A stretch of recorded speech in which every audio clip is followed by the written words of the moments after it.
Durant l'été 1966, alors que l'Angleterre était en proie à une véritable fièvre footballistique, l'équipe de France arrivait à la Coupe du Monde avec de grandes ambitions et une génération de joueurs exceptionnellement talentueux. À cette époque, le football n'était pas encore totalement commercialisé et les jeunes hommes foulaient de la pelouse avec une fierté pure, composée d'une équipe mêlant expérience et jeunesse, incarnant une philosophie de jeu offensive, romantique et audacieuse. La formation française, surnommée les Coqs de France, ne parvint pas cette année-là à soulever le prestigieux trophée ni à franchir la phase de groupe, mais laissa derrière elle un sentiment de regret et de nostalgie chez les supporters. Cette équipe, aux fortes personnalités, véritables artistes sur le terrain, posa les fondements de la transformation du football français pour les décennies à venir. Mais derrière ces batailles acharnées sur les pelouses de Wembley ou de White City se cachent des joueurs aux destins uniques. Plus d'un demi-siècle s'est écoulé, le temps, tel un fleuve silencieux mais implacable, important leur jeunesse et gravant des marques indélébiles sur leur vie. Certains sont devenus des légendes sur le banc de touche, bâtissant de nouveaux empires. D'autres ont choisi la retraite, menant une vie simple auprès de leur famille. Et d'autres encore ont vu leur parcours tragiquement interrompu, laissant derrière eux une immense tristesse. Aujourd'hui, replongeons-nous dans le passé, en retraçant le parcours tumultueux des 22 mousquetaires qui ont fièrement arboré le maillot bleu durant cet été anglais.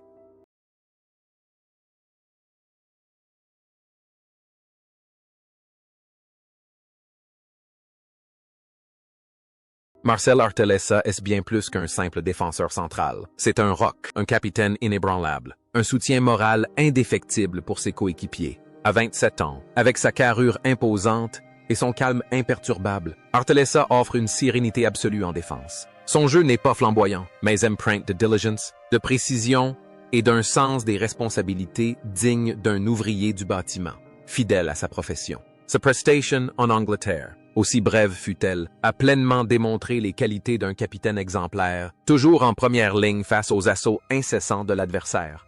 Après avoir quitté les feux de la rampe de la Coupe du Monde, la carrière d'Artellessa s'est poursuivie dans des clubs prestigieux comme l'AS Monaco et l'Olympique de Marseille. Symbole de résilience, héros discret du football français des années 1960, elle a, une fois sa retraite sportive terminée, refusé la voie glamour des médias et la pression d'un poste d'entraîneur professionnel. Il est retourné à une vie simple, travaillant pour la marque Adidas, puis occupant des emplois modestes dans sa ville natale. Artellessa est un modèle pour toute une génération de joueurs qui ont joué par passion, non par appât du gain, père de famille. Il a toujours fait preuve d'une humilité exemplaire. Sa vie s'est déroulée paisiblement, loin des scandales, à l'image de sa carrière, fiable et discrète.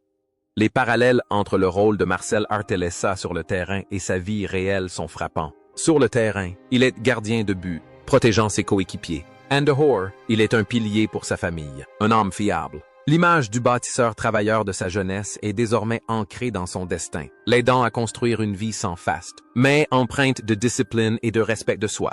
Il est la preuve que la célébrité n'a pas forcément besoin d'être étincelante. Parfois, elle brille par sa simplicité et sa sincérité. Le parcours de ce capitaine dévoué s'est toutefois achevé. Le 23 septembre 2016, Marcel Artellessa s'est éteint à l'âge de 78 ans, chez lui. Ce disparition, aussi paisible que sa vie, a laissé un immense vide dans le cœur des supporters français nostalgiques. Son héritage ne se limite pas au brassard de capitaine de 1966. C'est une véritable leçon de dévouement et de fidélité.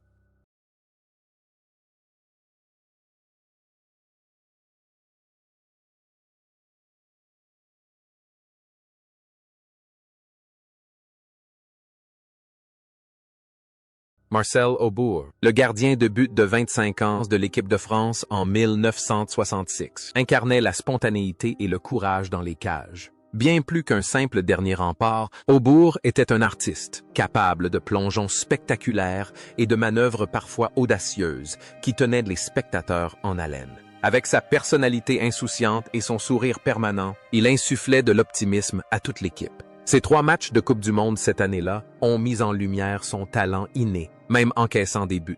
Il n'a jamais baissé les bras. Après la Coupe du Monde, la carrière d'Aubour a continué de s'épanouir à l'OGC Nice, puis au Stade de Reims. Il est devenu l'un des gardiens de but les plus appréciés de France. Non seulement pour son talent, mais aussi pour son humour et son goût pour taquiner ses coéquipiers et ses adversaires. Après sa retraite, Aubour n'a pas complètement abandonné le football, mais a choisi de profiter de la vie dans le sud de la France. Il est connu pour sa joie de vivre, son amour de la pétanque et son goût pour les plaisirs simples. Aubour gère un hôtel-restaurant où il reçoit souvent de vieux amis et partage avec enthousiasme des anecdotes mémorables. Il existe un lien étrange entre le style de gardien de but de Marcel Aubour et sa vie. Sur le terrain, il était un gardien excentrique et haut en couleur. And Hoare, c'était un homme joyeux qui ne se laissait pas abattre par les difficultés de la vie. L'optimisme qu'il insufflait à ses anciens coéquipiers, il le cultivait lui-même. Toujours tourné vers l'avenir avec le sourire, transformant les difficultés en conversations légères à table. Aujourd'hui, à 83 ans, Marcel Aubour coule des jours paisibles et heureux dans le Var. Loin du tumulte du football moderne, il consacrait son temps à sa famille et à jouer à la pétanque avec ses amis. Si ses cheveux ont blanchi et que ses mains ne sont plus aussi agiles qu'avant, le regard de l'ancien clone débute pétille encore de joie, témoin vivant d'une époque romantique du football.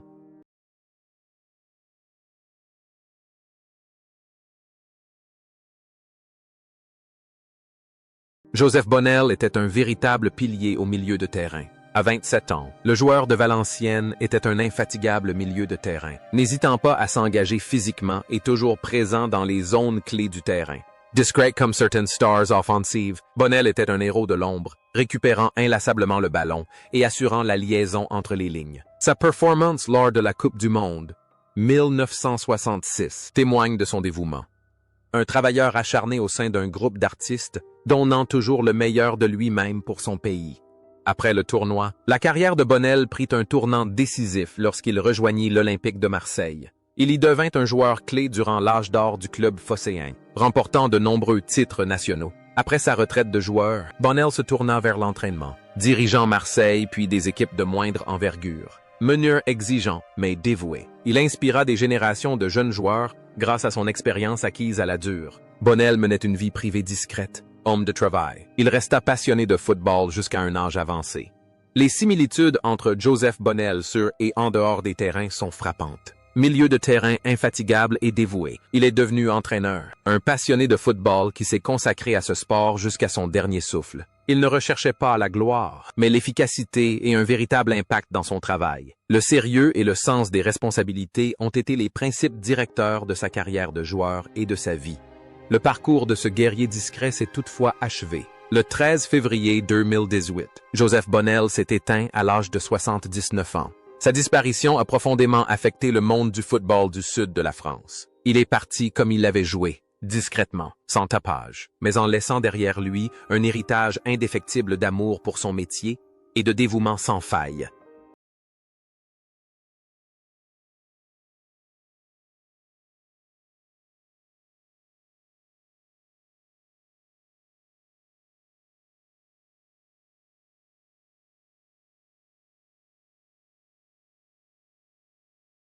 Bernard Bosquier arriva à la Coupe du Monde, 1966, à seulement 23 ans. Jeune espoir prometteur en défense. Il possédait un style de jeu moderne et intelligent, une excellente lecture du jeu et un sens offensif remarquable.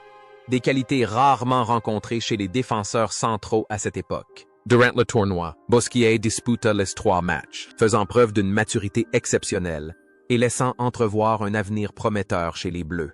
Il incarnait la volonté de faire ses preuves, un vin de fraîcheur dans une équipe en pleine transition. Après la Coupe du Monde, Bosquier s'est véritablement imposé comme l'un des meilleurs défenseurs de l'histoire du football français. Il a rejoint Saint-Étienne puis Marseille, remportant de nombreux titres de champion et de Coupe de France. Bosquier est également célèbre pour son transfert controversé de Saint-Étienne à l'OM, un choix audacieux à l'image de son style de jeu. Après sa retraite de joueur, il est devenu directeur sportif, révélant de jeunes talents et continuant à contribuer au football en tant qu'entraîneur. Il dirige également une entreprise d'articles de sport et mène une vie active et prospère. L'image d'un défenseur central flamboyant et décisif sur le terrain incarnait parfaitement la vie de Bosquier. Homme d'action, il n'avait pas peur des défis et aspirait constamment à être un leader. De ses tacles exquis à ses décisions audacieuses, en matière de gestion et d'affaires, Bosquier a toujours fait preuve des qualités d'un véritable chef. Il a su parfaitement concilier sa gloire footballistique et sa réussite professionnelle, incarnant le joueur moderne en avance sur son temps.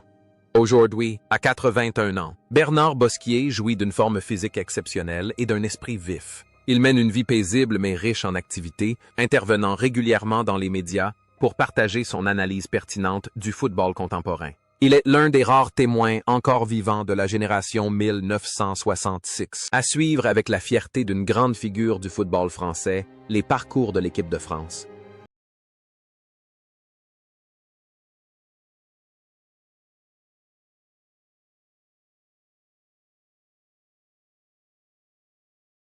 Robert Budzinski, dit Bud, était un défenseur central doté d'une intelligence et d'une technique exceptionnelle. À 26 ans, il était un joueur clé du FC Nantes, équipe qui dominait le football français grâce à son fameux jeu à la nantaise. Lors de la Coupe du Monde 1966, Budzinski apporta une élégance à la défense, un style défensif fondé sur le jugement plutôt que sur la force brute. Il incarnait la beauté de l'intelligence dans le football, un gentleman au sein de la ligne défensive.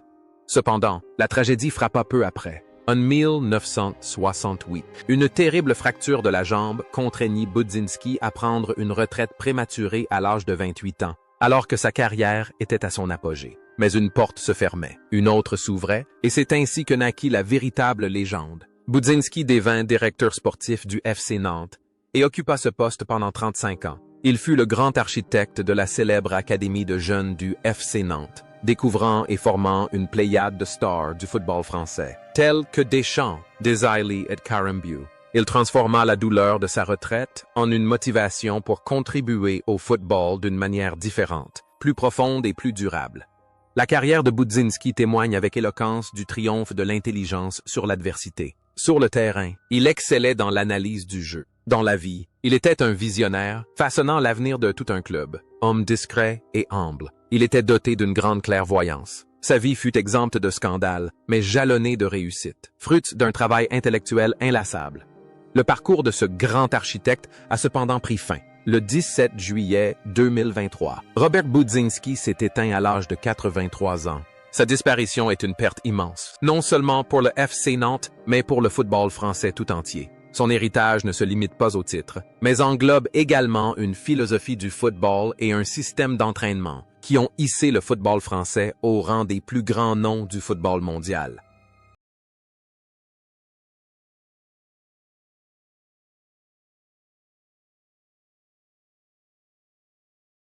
John Djorkaeff, surnommé Chucky, était un arrière latéral tenace et intraitable. À 26 ans, ses origines kalmouks et polonaises lui conféraient un style de jeu à la fois fougueux et agressif, mais aussi rigoureux. Lors de la tournée en Angleterre, en 1966, Djorkaeff disputa les 3 matchs, se montrant toujours un pilier fiable sur son flanc, prêt à se projeter vers l'avant pour participer aux attaques. Il devint un symbole de résilience et d'un esprit combatif indomptable. Après la Coupe du Monde, Djorkaeff a poursuivi son illustre carrière en devenant le premier capitaine du Paris Saint-Germain, PSG, jetant ainsi les bases du club de la capitale. Après sa retraite de joueur, il s'est reconverti en entraîneur et a occupé des postes importants en Coupe de France. Mais son plus grand héritage est sans doute son fils, Youri Djorkaeff, qui a perpétué le rêve de son père en remportant la Coupe du Monde 1998 avec l'équipe de France. Jean a mené une vie exemplaire, un père strict mais aimant qui a transmis sa passion du football à la génération suivante. Le lien entre John Djorkaeff, sur et en dehors des terrains, est celui d'un pionnier, d'un précurseur. Sur le terrain, il a ouvert la voie aux attaques sur les ailes, and Hoare, il a guidé la carrière de son fils et le développement du PSG naissant. Il est le trait d'union entre le passé et le présent, entre la génération regrettable de 1966 et la glorieuse génération de 1998. Aujourd'hui, 84 ans, Jean Djorkaeff est en pleine forme et assiste régulièrement à des événements footballistiques. Figure respectée du football français, il est un témoin vivant de l'histoire. Son plus grand bonheur est de voir son héritage se perpétuer, non seulement à travers son fils, mais aussi à travers des générations de petits-enfants et d'arrière-petits-enfants, et grâce au brillant développement du football français qu'il a contribué à façonner.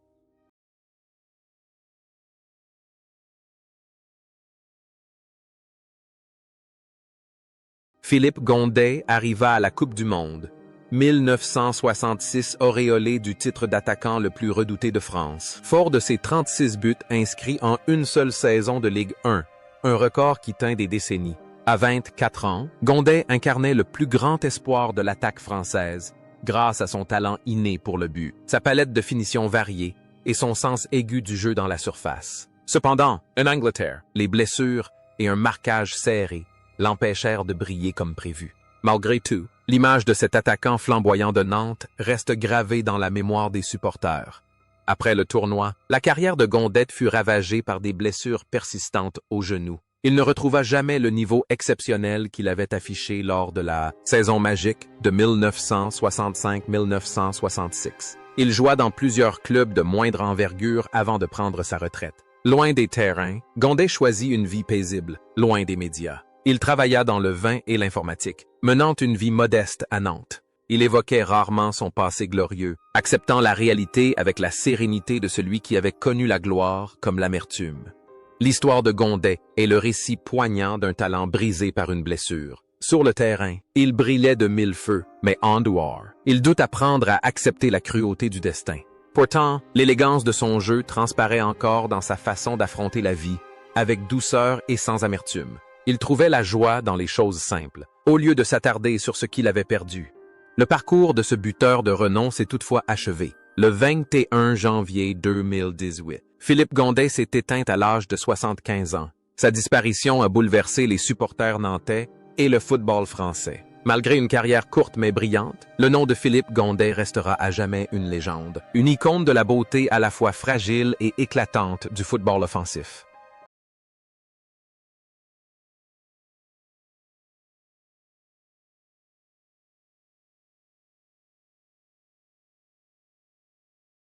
Gerard Hauser, l'ailier gauche talentueux de 27 ans, fut l'une des rares lueurs d'espoir de la France lors de la Coupe du Monde 1966.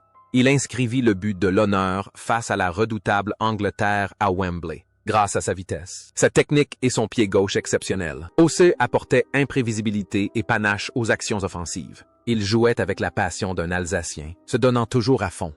Après la Coupe du Monde, Hauser est devenu une légende à Strasbourg, puis à Metz. Il était non seulement un grand joueur, mais aussi un brillant entraîneur. Après sa retraite de joueur, il a rejoint le conseil d'administration de Strasbourg, dont il a même été le président. Parallèlement au football, Hauser a connu un grand succès dans le secteur des articles de sport avec sa marque Puma en France. Homme dynamique et perspicace, il a su transformer sa notoriété footballistique en réussite commerciale. La carrière et la vie de Gerard Hauser illustrent une ascension fulgurante, fruit d'un travail acharné et d'une intelligence hors du commun. Sur le terrain, il excellait dans l'art de marquer des buts. And dehors, il a su bâtir une entreprise prospère. Il est un modèle de réussite, incarnant l'équilibre parfait entre passion et carrière, entre gloire passée et réalité présente. Aujourd'hui, 84 ans, Gerard Hauser coule une retraite épanouie. Toujours très impliqué dans le football alsacien. Il est régulièrement invité à des événements festifs. Il est une source de fierté pour les Strasbourgeois, la preuve vivante que les footballeurs peuvent parfaitement devenir des entrepreneurs à succès.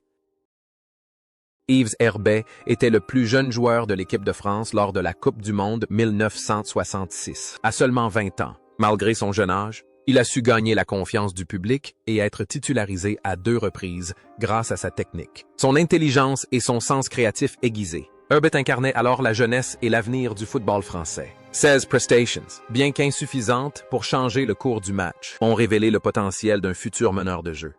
Après le tournoi, Herbet connut une brillante carrière de joueur nomade, évoluant dans plusieurs clubs prestigieux tels qu'Anderlecht, Belgique, l'Étoile Rouge de Belgrade et Reims. Une fois sa retraite sportive terminée, il se lança dans le coaching et devint un véritable ambassadeur du football. Il entraîna de nombreuses petites équipes en France et, surtout, des sélections nationales dans des pays lointains comme le Bahreïn et le Maroc. Il consacra sa vie au voyage et à l'enseignement du football, partageant sa passion pour ce sport à travers le monde. La vie d'Yves Herbet ressemblait à ses passes sur le terrain, toujours en mouvement, créant des liens entre les gens. Il n'a pas choisi la facilité, mais a au contraire recherché de nouveaux défis et de nouveaux horizons. Son désir de contribuer et sa passion du voyage ont donné une vie riche et passionnante à cet ancien milieu de terrain talentueux. Aujourd'hui, 78 ans, Yves Herbet est retraité, mais reste très attentif au monde du football. Il mène une vie paisible, riche d'expériences et possède un trésor d'anecdotes footballistiques des 5 continents. Son parcours est un hymne à une passion pure et sans limite.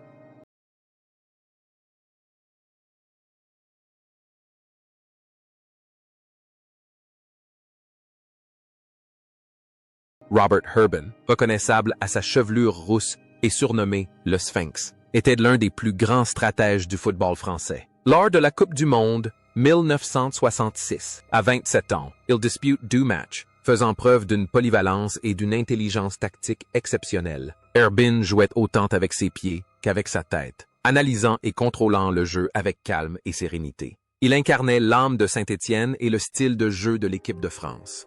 Cependant, sa carrière de joueur n'était que le début pour la légende Robert Urban. Après sa retraite, il devint entraîneur de Saint-Étienne à seulement 33 ans. C'est lui qui créa les légendaires Diables Verts, une équipe qui domina le football français et fit sensation en Europe dans les années 1970. Stratège charismatique, mystérieux et incroyablement talentueux, il menait une vie privée discrète et solitaire. Il vivait seul dans une maison isolée, en compagnie de ses chiens, et se passionnait pour la musique classique et le vin.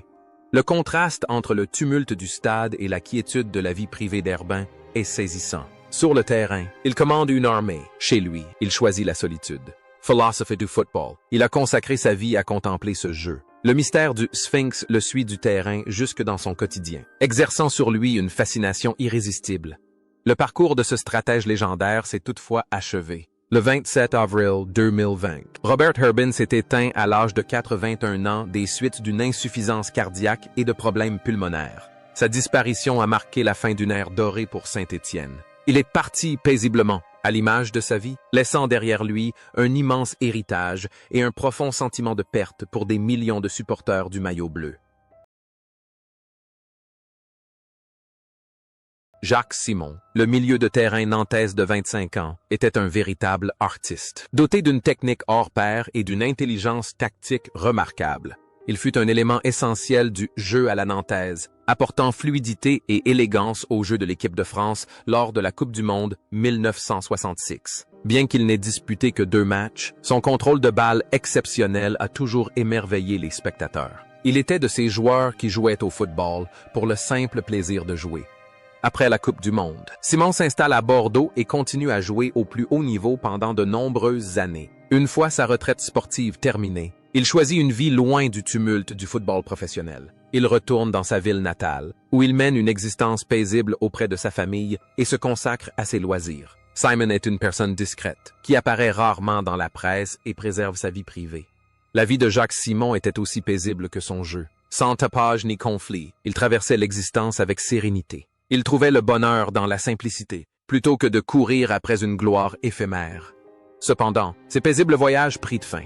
Le 5 décembre 2017, Jacques Simon s'est éteint à l'âge de 76 ans. Son départ fut aussi doux qu'une brise, mais il laissa un profond sentiment de perte chez tous ceux qui aimaient le beau football. Il restera à jamais associé aux beaux souvenirs d'une époque romantique du football.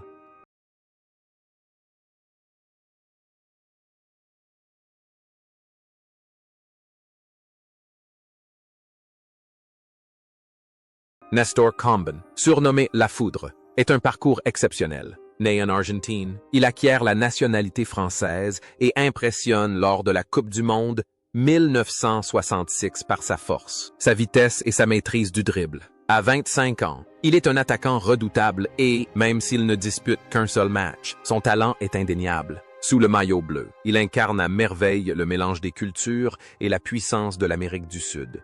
La carrière de Kamben fut par la suite étroitement liée au football italien, puisqu'il joua pour la Juventus, le Torino et l'AC Milan. Il est tristement célèbre pour la tragédie de la Coupe intercontinentale de 1969, où il fut sauvagement agressé sur le terrain par des joueurs d'Estudiantes, ce qui lui valut une défiguration faciale, l'un des chapitres les plus sombres de l'histoire du football. Surmontant cette douleur physique et psychologique, Kamben continua à jouer et à contribuer au succès des équipes. Après sa retraite, il s'installa en France, menant une vie paisible et évoquant rarement les douloureux souvenirs du passé. La vie de Kamben est un film d'action, fait de gloire et d'amertume. Sur le terrain, c'est un guerrier indomptable. And the Whore, c'est un survivant d'une violence antisportive. La résilience de Kamben est une leçon de volonté de survivre. Il a choisi de pardonner et d'oublier le passé pour vivre en paix au présent. Aujourd'hui, à 83 ans, Nestor Combin coule une retraite paisible à Montpellier. Il a troqué son image de foudre contre celle d'un vieil homme doux et serein, profitant de la compagnie de ses enfants et petits-enfants, loin des tempêtes de sa jeunesse tumultueuse.